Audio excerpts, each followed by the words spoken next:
बिस्मिल्लाहिर्रहमानिर्रहीम। अस्सलाम वालेकुम। कैसे हैं आप? तो आज बना रही हूँ बड़े ही मज़ेदार करारी और खस्ता सी मीठी टिकिया, जो अगर आप मेरे तरीके से बनाएंगे ना और मेजरमेंट को फॉलो करेंगे तो बहुत ही मज़ेदार तैयार होगी। और ज़ाहिर है जब हम ये टिकिया बनाते हैं ना तो हमें अपने पुराने वक्तों की याद आ जाती है, बचपन की याद आ जाती है, क्योंकि आजकल इन सब चीज़ों का ट्रेंड बहुत कम हो गया है। तो चलिए रेसिपी को शुरू करते हैं। तो सबसे पहले मैंने एक कटोरी ले ली है मेजरमेंट के लिए। इसी कटोरी से मैं सारी मेजरमेंट करूँगी। तो मैंने इसी कटोरी से 2 कटोरी मैदा ले लिया है। आप मेजरमेंट के लिए कोई भी बर्तन रख लें, कप रख लें। अब मैंने आधी कटोरी सूजी ली है और फिर मैं इसमें ऐड करूँगी चीनी 1 कटोरी। अच्छा, चीनी को मैंने पीस लिया था ताकि ये अच्छी तरह आटे में गुंद जाए। अगर आप साबुत रखेंगे तो दानेदार चीनी आएगी, क्योंकि हमने चाशनी नहीं बनाई। अब इसमें पिसा हुआ खोपरा डाला है मैंने और 2 से 3 टेबलस्पून तिल मैं इसमें ऐड कर रही हूँ। तिल ऐड करने के बाद मैं इन सारी चीज़ों को हाथ से मिक्स कर लूँगी। और फिर मैंने 1/4 कप घी लिया है। ऑयल मत यूज़ कीजिएगा, घी यूज़ कीजिएगा।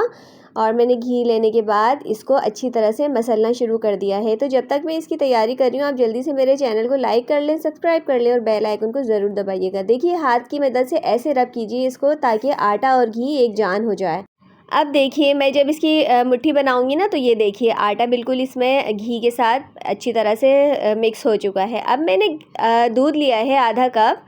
अच्छा, दूध में इसमें थोड़ा थोड़ा करके गूंद लूँगी। बाज़ लोग दूध की अलग से चाशनी बनाते हैं, वो मैंने इसलिए नहीं बनाई कि मैदे का वेट के अकॉर्डिंग मैदा कभी कम जज़्ब करता है, कभी ज़्यादा। तो दूध आप अलग ही रखिए और फिर दूध की मदद से इसको गूंद लीजिए थोड़ा थोड़ा करके। मेरा आधा कप से भी कम इस्तेमाल हुआ है दूध। और ये देखिए इसकी एक डो बन गई है। अच्छी तरह से इसको आटे की तरह बना लें। अच्छी सी डो बन जाएगी, बहुत आसानी से ये मिक्स हो जाएगा। अब मैं क्या करूँगी, इस पर घी लगाकर तकरीबन इसको आधे घंटे के लिए रेस्ट दे दूँगी। कपड़ा ढक दीजिएगा ताकि इसके ऊपर पापड़ी ना जमे। आधे घंटे के बाद मैंने इसका कपड़ा हटाया है और फिर ये देखिए बिल्कुल अच्छा सा सॉफ्ट सा हो चुका है। और फिर मैं क्या करूँगी, इसके पेड़े बनाऊँगी, इसकी डो बनाकर और इसको बेलना शुरू कर दूँगी। इसको अच्छी तरह से डो बनाकर रखूँगी ना तो बेलना शुरू कर दूँगी। किसी खुश्की की ज़रूरत नहीं पड़ेगी आपको इसमें, ना किसी बेलने के लिए घी की ज़रूरत पड़ेगी। अगर पड़े तो फिर घी लगा लीजिएगा, खुश्की मत लगाइएगा। ये देखिए मैंने इसको बेल लिया है। अब आपके घर में अगर कोई टूल हो, कुकी कटर हो, उससे काट लें, लेकिन मेरे पास ग्लास है तो मैं आसानी के लिए आपको ग्लास से ही बता रही हूँ।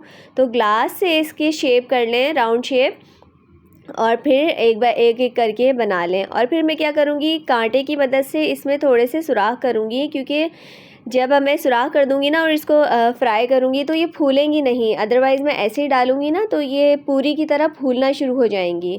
तो ये देखिए मैंने सारे सुराख कर लिए हैं। और फिर ये जो बचा हुआ आटा है ना, मैं इसको निकाल लूँगी।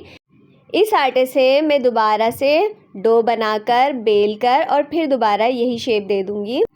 इनको बनाकर एक दूसरे के ऊपर मत रखिएगा, इनको फैलाकर अलग अलग रखिएगा, वरना ये चिपक जाएंगी। तो 1 बाय 1 करके मैंने सारी तैयार कर ली हैं। अब मैं एक पैन में घी लूँगी, ऑयल में नहीं बनेंगी ये। घी को ज़्यादा गर्म मत करिएगा, बिल्कुल लो फ्लेम पर, टेम्परेचर लो हो घी का। तो इसमें एक एक करके सारी टिकिया डाल दीजिएगा।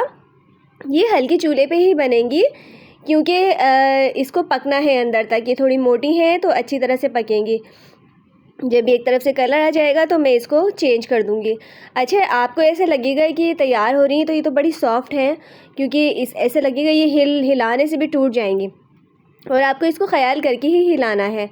बट घबराइएगा मत, जब ये ठंडी हो जाएंगी ना तो खुद ही क्रिस्पी हो जाएंगी। तो एक करके इसकी साइड पलट लें और जब दोनों तरफ से कलर आ जाए तो इसको प्लेट में निकाल लें। तो कैसी लगी ये रेसिपी ज़रूर मैसेज कीजिएगा। अब तक के लिए अल्लाह हाफिज़।